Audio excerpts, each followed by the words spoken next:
Starts with the single phase AC fundamental, right? So what is AC signal? What are its basic parameters? How we are differentiate AC and DC? Lot of things we are already discussed. So now again we are going to restart our session. Okay. So see, I'm going to draw AC signal and going to explain you what are the different factors, or we can say that parameters of AC signals are. Okay. See, in basically AC is nothing but called as alternating quantity, or we can say that alternating signal. Okay, because this signal is continually changes in accordance with time. See, as the time changes, on x-axis we are having time parameter, and on y-axis we can say anything, that is voltage, current, power, or any signal. Okay, but keep in mind, as the time changes, time instant changes, t1, t2, t3, all the time its value gets changed. So we can call it as instantaneous signal also. Why instantaneous? Because the signal whose amplitude changes in accordance with time. Okay, so time के साथ अगर signal की value बदल रही है, तो we can call it as instantaneous signal. Okay, now see, so this is what I'm going to show you what are the different parameters of AC signals are. See, this is what a time period of the signal. Time period, we can define it by capital T. What is that? Time period we have measured in terms of second, and which is nothing but the reciprocal of frequency. Now what is frequency? Frequency is nothing but completion of one particular cycle. What is cycle? Cycle is nothing but a time, or we can say that a repetition of signal with respect to a complete positive and complete negative part. Okay, so one cycle is nothing but a repetition of complete positive and negative value. Okay, so one cycle, or we can say that frequency is nothing but cycles per second.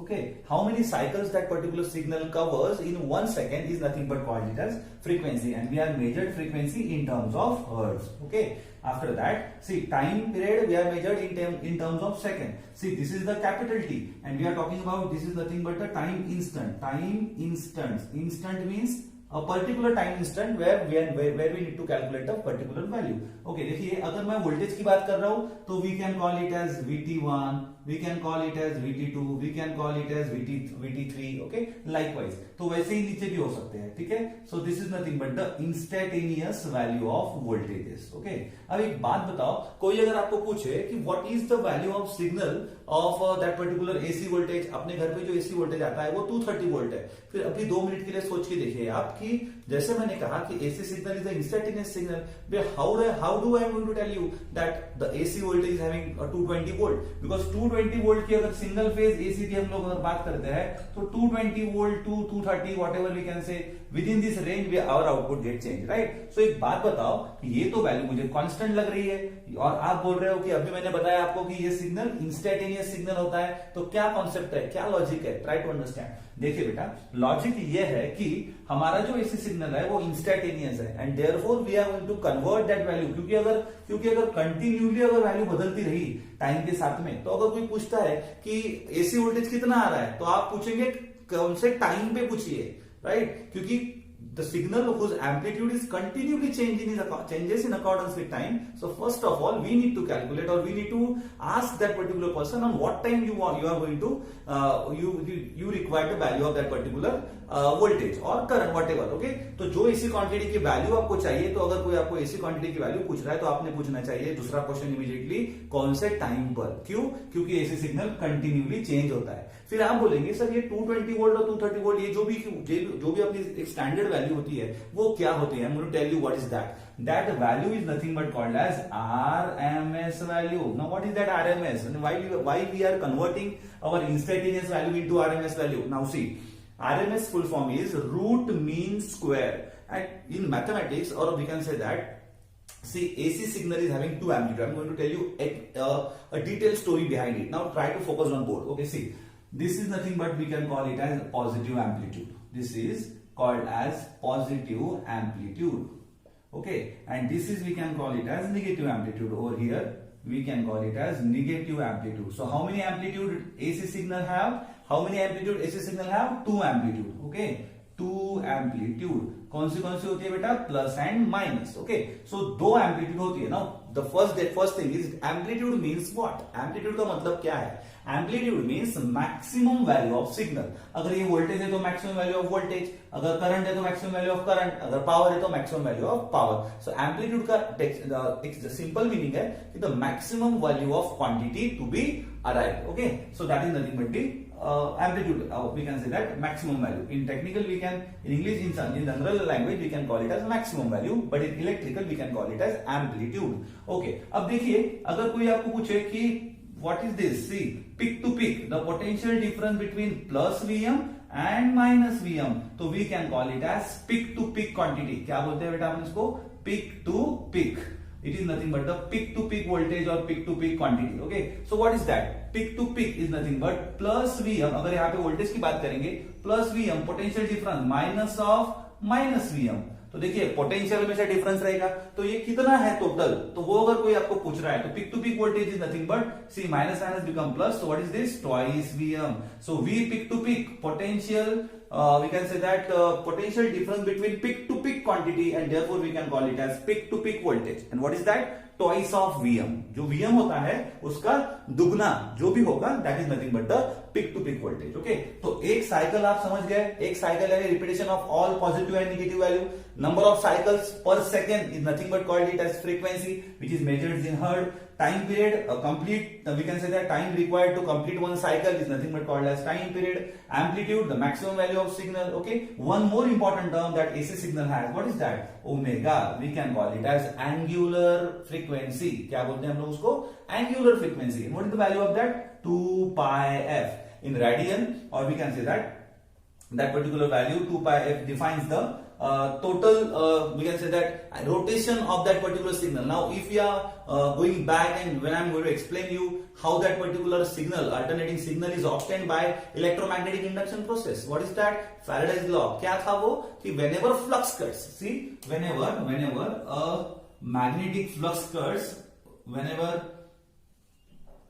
magnetic flux between this particular north to south is going to cut by using a rotational conductor. तो due to a mechanical action, जब हमने इस conductor को anti clockwise घुमाया था, तो हमें क्या मिला था बेटा? क्लॉकवाइज हमारा सिग्नल मिला था, and that clockwise signal is nothing but we can call it as AC signal. So the Faraday's, this is nothing but the Faraday's model, right? So what is that Faraday's law?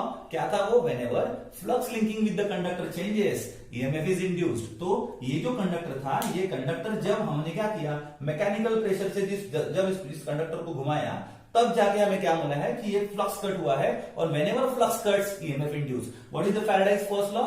Faraday's first law is whenever flux linking with the conductor changes, what we can say, EMF is induced. This is Faraday's first law. What is Faraday's second law?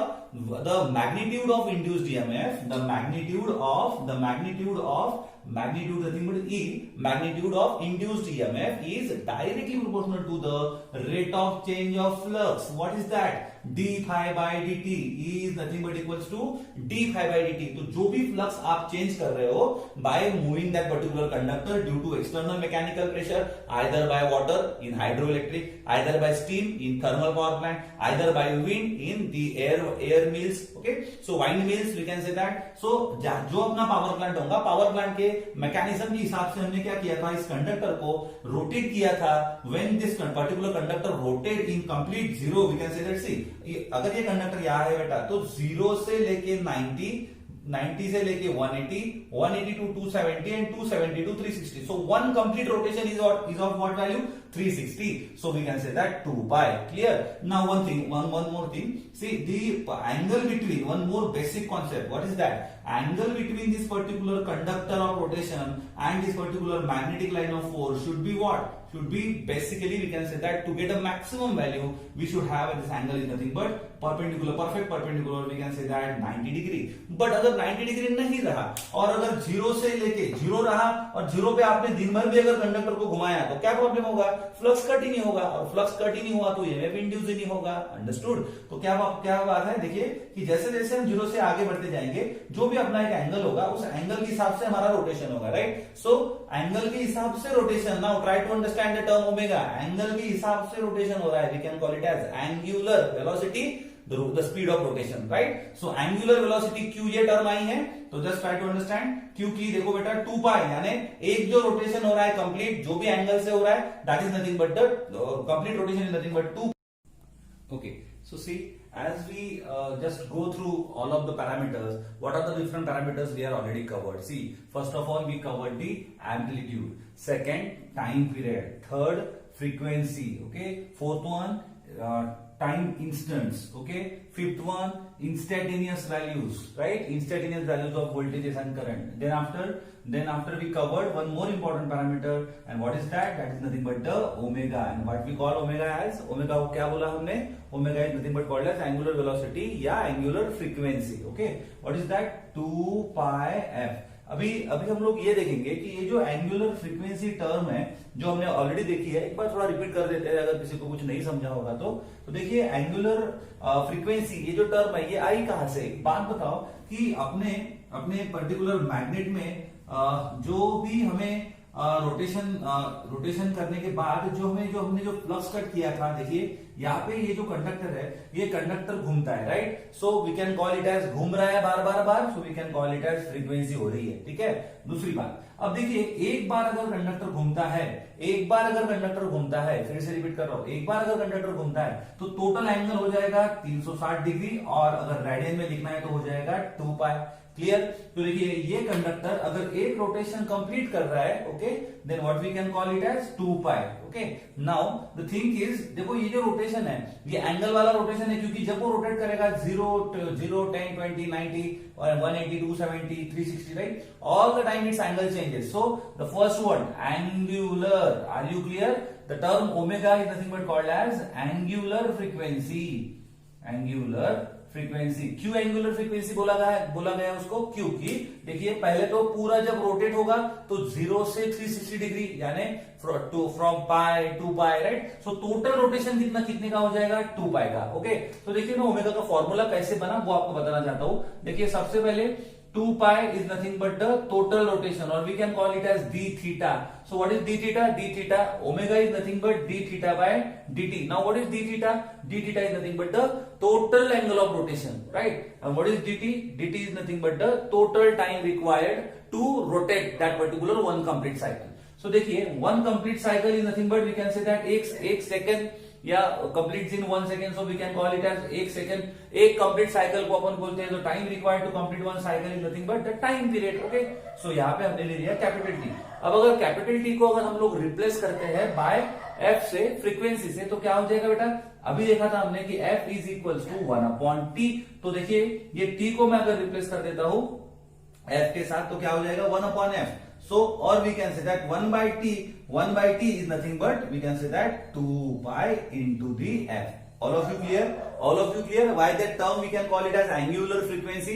क्योंकि that total angle of rotation with respect to time we can call it as angular frequency. Okay? तो ये सारे थे हमारे single phase AC signal के अपने अलग अलग पैरामीटर्स या अलग अलग we can say that features. Okay, what are the different parameters AC signal has? All the parameters we are covered over here. Okay, उसके आगे हम लोग पढ़ते हैं. देखिए बेटा, mathematically how we write the AC signal. देखिए जब मैंने पहले ही कहा है, फिर से एक बार रिपीट कर रहा हूं कि ये जो टाइम इंस्टेंट है, देखो हर बार टाइम के साथ क्या हो रहा है? सिग्नल की वैल्यू चेंज हो रही है, तो we can call it this nothing but instantaneous value of signal. तो देखिए इंस्टेंटेनियस वैल्यू ऑफ सिग्नल, और we can say that instantaneous value of voltage is mathematically written as by formula V of t is equal to Vm sin omega t. या second way क्या हो सकता है इसका? Vm sin, जैसे total omega t we can represent it by Vm sin theta. Okay, then the third one is Vm sin, just put the value of omega. क्या है? 2 pi f into t. और अगर हमने इस f को अगर हमने 1 by t से रिप्लेस किया तो it becomes Vm sin 2 pi small t by capital T. This is what? This is nothing but the instantaneous value of voltages or the instantaneous value of current. If we write in a similar way, if we write for the that particular current also. Okay, see what is the equation for current then? What is very simple. क्या हुआ current का equation? I of t is equals to Im sin omega t. वैसे क्या लिख सकते हैं हम लोग इसके? Im sin theta, Im sin 2 pi f t, और हमने अगर इस f को रिप्लेस कर दिया तो we can write it like Im sin 2 pi small t by capital T. Okay, so this is all about the mathematical representation of AC sine wave signal. Okay, चलो अभी देखिए एक बात, एक किसी को अगर क्वेश्चन है तो लगे तो मैं फिर से एक बार बताना चाहता हूं कि इसको हम लोग साइन वेव क्यों बोलते हैं।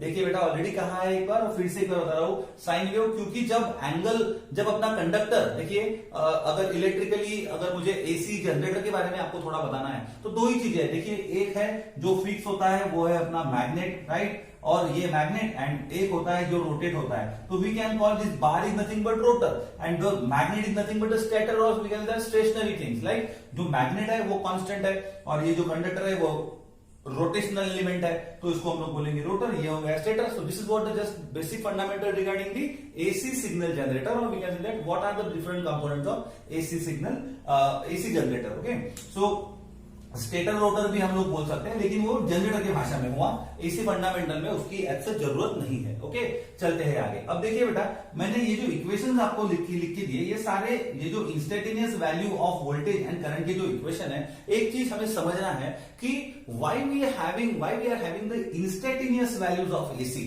क्योंकि हमने देखा कि हर बार क्या हो रहा है कि वोल्टेज के हिसाब से सिग्नल की वैल्यू क्या हो रही है, चेंज हो रही है। तो मैं आपको एग्जांपल पूछता हूं कि अगर मेरे घर पे, फिर से रिपीट करेंगे अपना पहला एग्जांपल, कि अगर मेरे घर पे 220 वोल्ट 230 वोल्ट का एसी सप्लाई आता है तो how it is possible.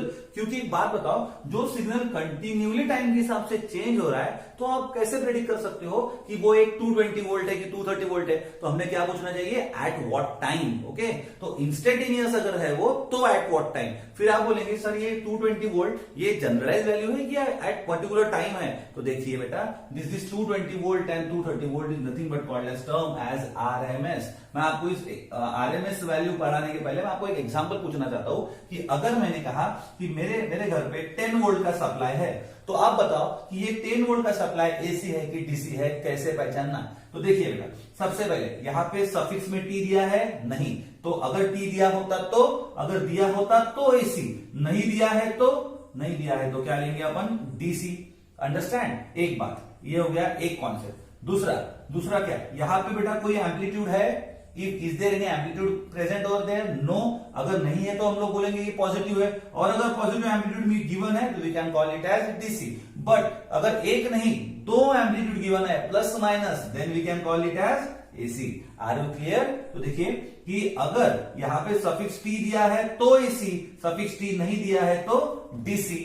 Likewise यहां पे अगर एक ही एम्पलीट्यूड है तो एसी डीसी, और अगर दोनों एम्पलीट्यूड मेंशन है तो we can call it as AC signal. Okay, लेकिन अगर कोई बोलता है कि चलो ठीक है ये डिफरेंस तो आपको समझ गया एसी डीसी का, कैसे पहचानना, तो क्या है, अभी अगर जनरलाइज वैल्यू है, देखिए यहां पे अभी भी ये एसी सिग्नल हो सकता है। आप बोलेंगे सर यहाँ पे तो सफिक्स टी भी नहीं है, यहाँ पे दो एम्पलीट्यूड भी नहीं है, तो ये क्या है, this is nothing but the RMS value of instantaneous signal. Then the thing is, why we need to convert our, what is this RMS value?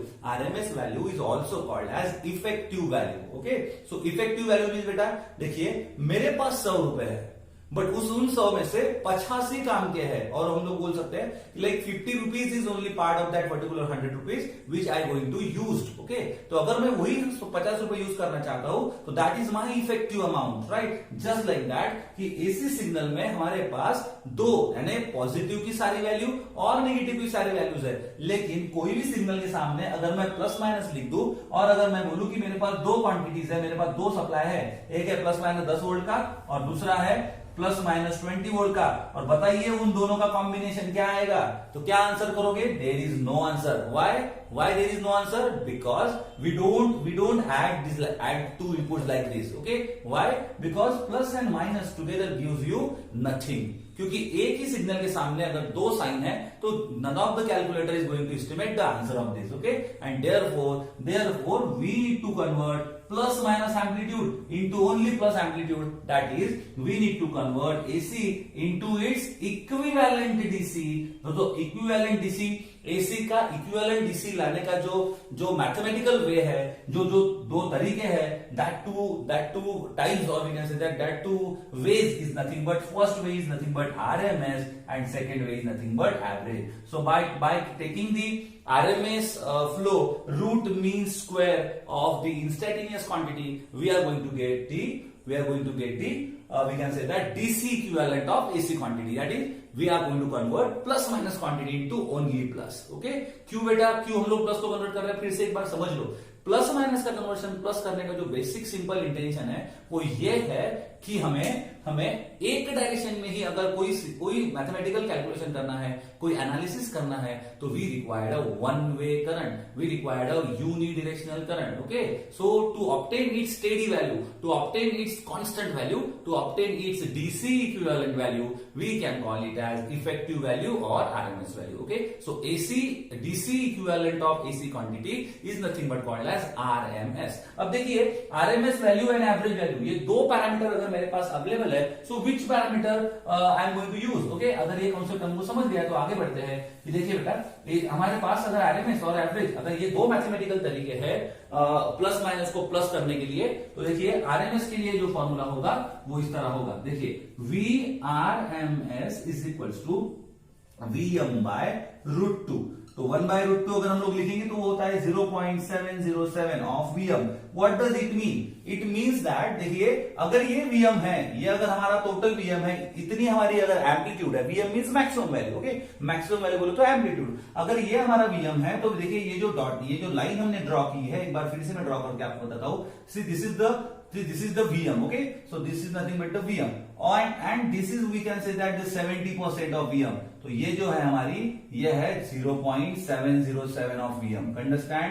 So 70% of the maximum value is nothing but 70% of the maximum value is nothing but the RMS value. Okay, देखिए बेटा, 100 quantities में से अगर मैंने मेरी पूरी 50 negative quantity minus कर दी तो इट रिमेन्स, आप अगर जनरलाइज मैथमेटिक्स की बात करेंगे तो हमें आंसर मिलेगा 50, बट इलेक्ट्रिकली अगर हम लोग रूट मीन्स एंड स्क्वायर के थ्रू अगर इंस्टेंटेनियस वैल्यू की इक्वेशन पे हम लोग आरएमएस अप्लाई करेंगे, रूट मीन स्क्वायर के मैथमेटिकल फॉर्मूले अप्लाई करेंगे, तो we get the 70% of the maximum value is nothing but the DC equivalent value. Okay, this is the, देखिए मैं आपको एग्जांपल बताता हूं कि अगर कोई बल्ब है, अगर या कोई सर्किट है, तो वो सर्किट में डीसी सर्किट लगा के एक हीट डेवलप की जाएंगी।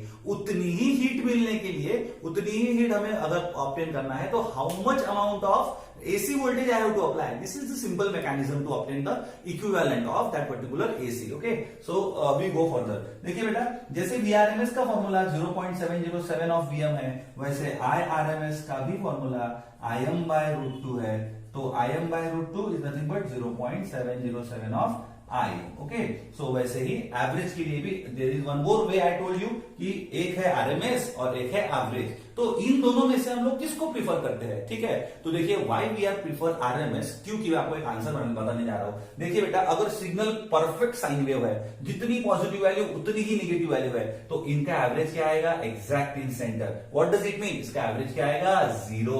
तो देखिए, एक लॉजिकली सोच के देखो कि क्या कोई सिग्नल का एवरेज, यानी इतना बड़ा पॉजिटिव और इतना बड़ा नेगेटिव वैल्यू होने के बावजूद अगर वो परफेक्ट साइन वेव है और जितनी पॉजिटिव उतनी नेगेटिव है, तो there may be a problem of average value which may comes 0 or anybody else. So therefore practically we prefers more the RMS one, but even analytically we required average also. Okay, तो average value के लिए क्या formula होता है बेटा?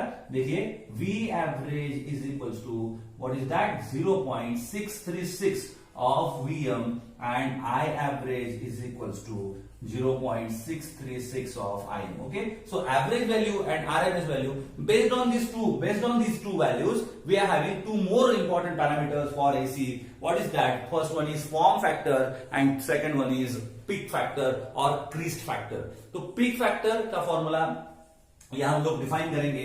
What is peak factor? See, peak factor is defined by Kp and form factor is defined by Kf. Okay, so Kf is nothing but the form factor. What is the formula for that? See, Kf का formula है बेटा RMS value of AC signal upon the average value. Okay, so RMS upon average. So क्या है RMS value का formula? 0.707 of VM upon क्या है average का formula? 0.636 of VM. So VM get cancelled and we get the answer is 1.11. Okay, so 1.11 is the factor for the Kf. Okay, so Kf form factor. Or there is one more factor Kp, we can call it as peak factor या crease factor. So what is the formula? Peak value upon RMS value. Okay, so what is the peak value? VM. What is the RMS value? 0.707.